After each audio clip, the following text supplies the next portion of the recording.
Numbers chapter 14. That night all the members of the community raised their voices and wept aloud.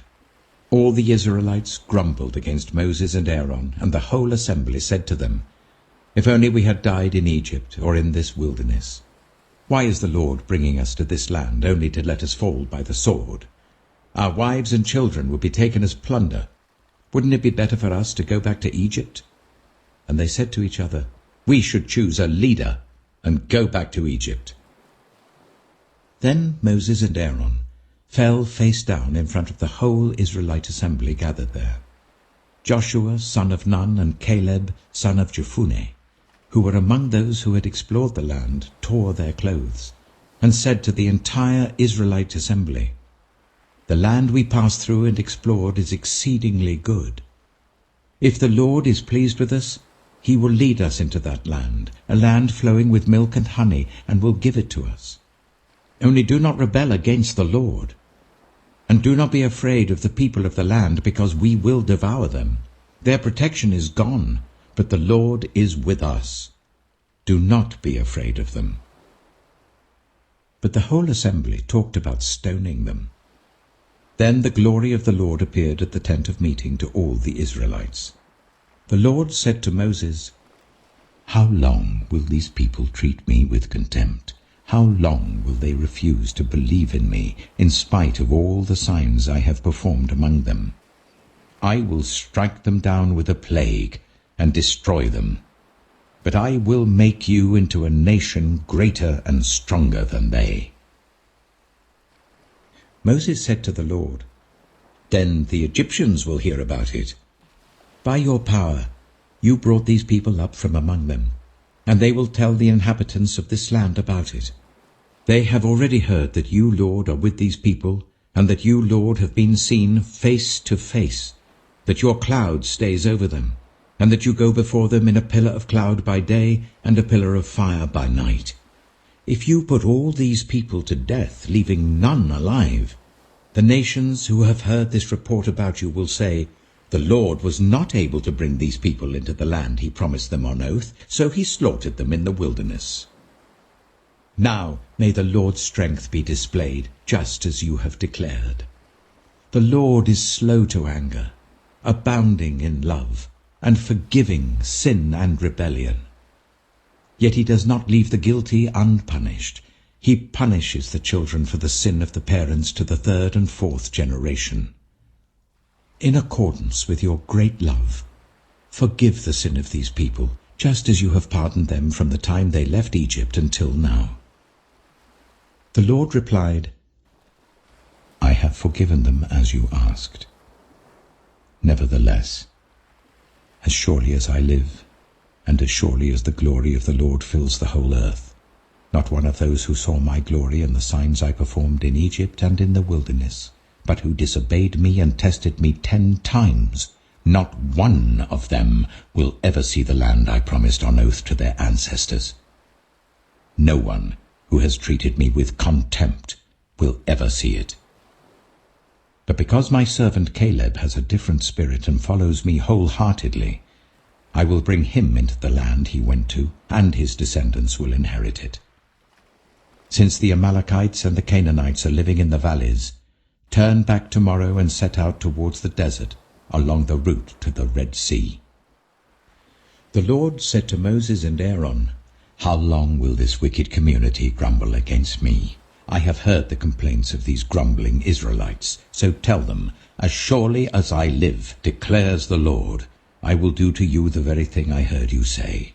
In this wilderness your bodies will fall, every one of you 20 years old or more, who was counted in the census and who has grumbled against me. Not one of you will enter the land I swore with uplifted hand to make your home, except Caleb, son of Jephunneh, and Joshua, son of Nun. As for your children that you said would be taken as plunder, I will bring them in to enjoy the land you have rejected. But you, your bodies will fall in this wilderness.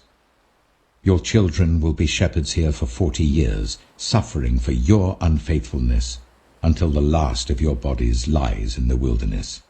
For 40 years 1 year for each of the 40 days you explored the land, you will suffer for your sins and know what it is like to have me against you.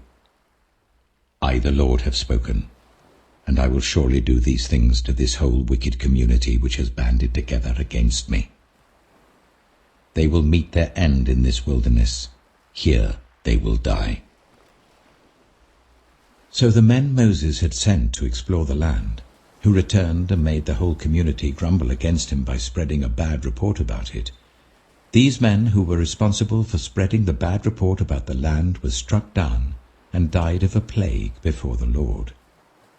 Of the men who went to explore the land, only Joshua son of Nun and Caleb son of Jephunneh survived.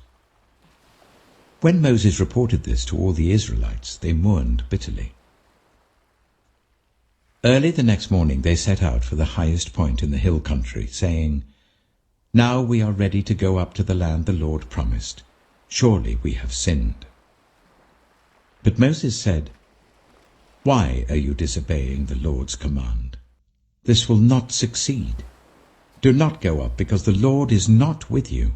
You will be defeated by your enemies. For the Amalekites and the Canaanites will face you there. Because you have turned away from the Lord, he will not be with you, and you will fall by the sword." Nevertheless, in their presumption they went up towards the highest point in the hill country, though neither Moses nor the ark of the Lord's covenant moved from the camp. Then the Amalekites and the Canaanites who lived in that hill country came down and attacked them and beat them down all the way to Hormah. Psalm 50. The Mighty One, God, the Lord, speaks and summons the earth from the rising of the sun to where it sets. From Zion, perfect in beauty, God shines forth. Our God comes and will not be silent. A fire devours before him, and around him a tempest rages. He summons the heavens above and the earth, that he may judge his people. Gather to me this consecrated people, who made a covenant with me by sacrifice. And the heavens proclaim his righteousness, for he is a God of justice. Listen, my people, and I will speak. I will testify against you, Israel. I am God, your God. I bring no charges against you concerning your sacrifices, or concerning your burnt offerings which are ever before me. I have no need of a bull from your stall, or of goats from your pens. For every animal of the forest is mine, and the cattle on 1,000 hills. I know every bird in the mountains, and the insects in the fields are mine. If I were hungry, I would not tell you, for the world is mine, and all that is in it. Do I eat the flesh of bulls, or drink the blood of goats? Sacrifice thank offerings to God. Fulfill your vows to the Most High, and call on me in the day of trouble. I will deliver you, and you will honor me. But to the wicked person, God says, "What right have you to recite my laws, or take my covenant on your lips? You hate my instruction and cast my words behind you. When you see a thief, you join with him. You throw in your lot with adulterers. You use your mouth for evil and harness your tongue to deceit. You sit and testify against your brother and slander your own mother's son. When you did these things and I kept silent, you thought I was exactly like you. But now I arraign you and set my accusations before you. Consider this, you who forget God, or I will tear you to pieces with no one to rescue you. Those who sacrifice thank offerings honor me, and to the blameless I will show my salvation.